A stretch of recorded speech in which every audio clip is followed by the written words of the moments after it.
اس وقت حضرت یوشع بن نون علیہ السلام کو یاد آیا اور انہوں نے حضرت موسیٰ علیہ السلام کو بتایا کہ جب ہم پتھر کے پاس آرام کر رہے تھے تو کسی طرح مچھلی اچانک موزانہ طور پر پانی میں سرنگ بناتی ہوئی غائب ہو گئی تھی۔ حضرت موسیٰ علیہ السلام نے فرمایا کہ اسی جگہ کی تو ہمیں تلاش تھی، چنانچہ دونوں اپنے قدموں کے نشانات دیکھتے ہوئے واپس چلے۔ جب وہ اس پتھر کے پاس پہنچے جہاں مچھلی پانی میں گئی تھی تو وہاں انہوں نے ایک شخص کو چادر اڑے ہوئے پایا۔ یہ حضرت خضر علیہ السلام تھے جنہیں اللہ سبحانہ و تعالی نے تکوینی علم یعنی واقعات اور معاملات کا خاص علم عطا فرمایا تھا۔ حضرت موسیٰ علیہ السلام نے انہیں سلام کیا اور اپنا تعارف کرایا۔ حضرت خضر علیہ السلام نے حضرت موسیٰ علیہ السلام سے کہا کہ جو علم اللہ سبحانہ و تعالی نے مجھے دیا ہے وہ آپ کے پاس نہیں ہے، اور جو علم اللہ سبحانہ و تعالی نے آپ کو دیا ہے وہ میرے پاس نہیں ہے۔ اب یہاں یہ جاننا ضروری ہے محترم ویورز کہ حضرت خضر علیہ السلام تھے کون؟ حضرت خضر علیہ السلام کے بارے میں مفسرین کی مختلف اقوال ہیں۔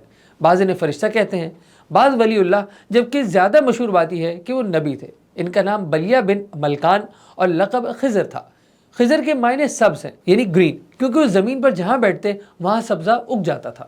اب یہاں پر ہم یہ سمجھتے ہیں کہ حضرت موسیٰ علیہ السلام کی جو حضرت خضر علیہ السلام سے علم سیکھنے کی درخواست ہے وہ کیا ہے۔ حضرت موسیٰ علیہ السلام نے حضرت خضر علیہ السلام سے ملاقات کا سبب بیان کیا، ان سے درخواست کی کہ وہ اللہ سبحانہ و تعالیٰ کے دیے ہوئے علم میں سے انہیں بھی کچھ سکھائے اور چند روز اپنے ہمراہ رہنے کی اجازت دے۔ حضرت خضر علیہ السلام نے ان سے کہا کہ آپ میرے ساتھ رہ کر جو واقعات دیکھیں گے ان پر صبر نہیں کر سکیں گے، کیونکہ جن چیزوں کا آپ کے پاس علم نہیں ان پر آپ صبر کیسے کر سکتے ہیں۔ حضرت موسیٰ علیہ السلام نے اصرار کیا کہ آپ انشاءاللہ مجھے صابر پائیں گے، میں آپ کے کسی حکم کی خلاف ورزی نہیں کروں گا۔ حضرت خضر علیہ السلام نے کہا کہ اگر آپ میرے ساتھ رہنا چاہتے ہیں تو آپ مجھ سے کسی چیز کے بارے میں کچھ نہ پوچھیے گا جب تک میں خود ہی آپ کو نہ بتا دوں۔ حضرت موسیٰ علیہ السلام نے ان کی شرط قبول کر لی۔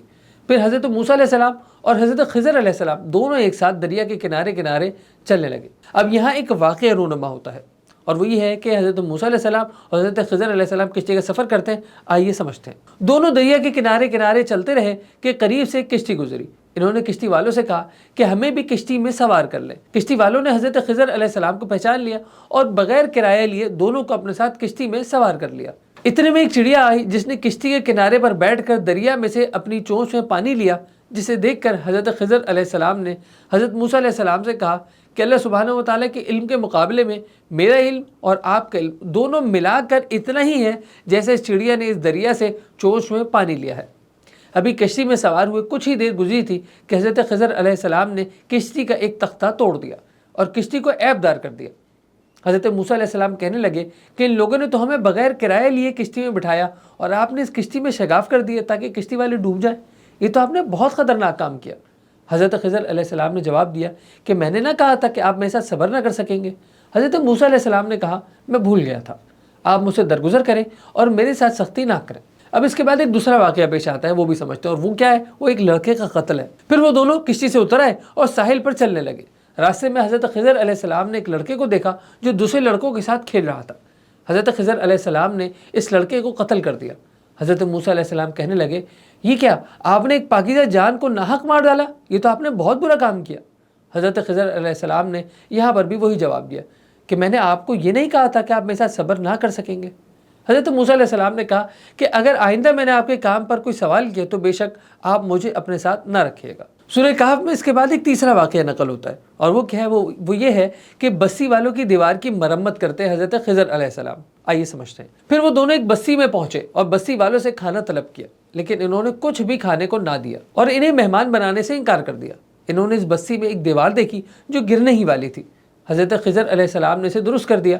حضرت موسیٰ علیہ السلام نے کہا کہ اگر آپ ایسے بے مروت لوگوں سے معاوضہ لے کر دیوار درست کرتے تو ہم کھانا کھا لیتے۔ حضرت خضر علیہ السلام نے حضرت موسیٰ علیہ السلام سے کہا کہ اب حسب وعدہ آپ کو مجھ سے الگ ہو جانا چاہیے، کیونکہ آپ کا میرے ساتھ چلنا مشکل ہے۔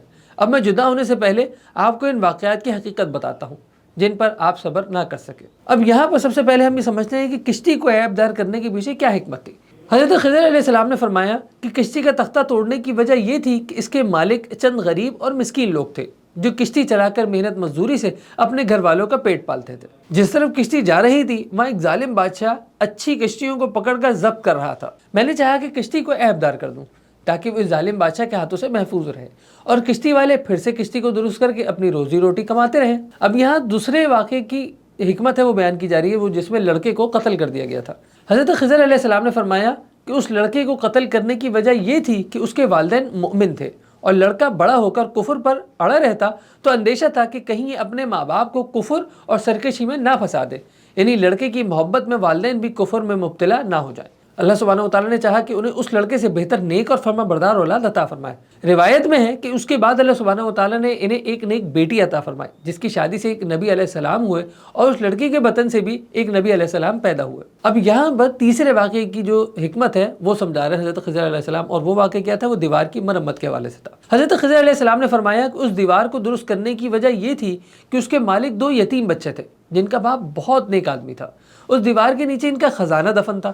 اللہ سبحانہ وتعالیٰ نے چاہا کہ اس دیوار کو درست کر دیا جائے تاکہ ان بچوں کے جوان ہونے تک ان کا خزانہ محفوظ رہے، اور جوان ہو کر وہ اس دیوار کے نیچے سے اپنا خزانہ نکال لیں۔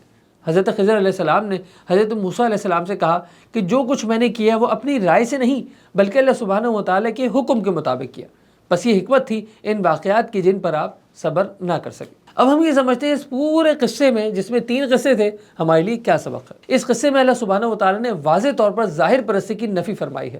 اس قصے سے ہمیں یہ سبق بھی ملتا ہے کہ اللہ سبحانہ وتعالیٰ کا ہر حکم حکمت پر مبنی ہوتا ہے، جس سے مخلوقات کے لیے خیر ہوتی ہے۔ چنانچہ ہمیں بظاہر ناپسندیدہ حالات و واقعات ہونے پر بھی صبر کرنا چاہیے اور اللہ سبحانہ وتعالیٰ سے خیر و بھلائی کی امید رکھنی چاہیے۔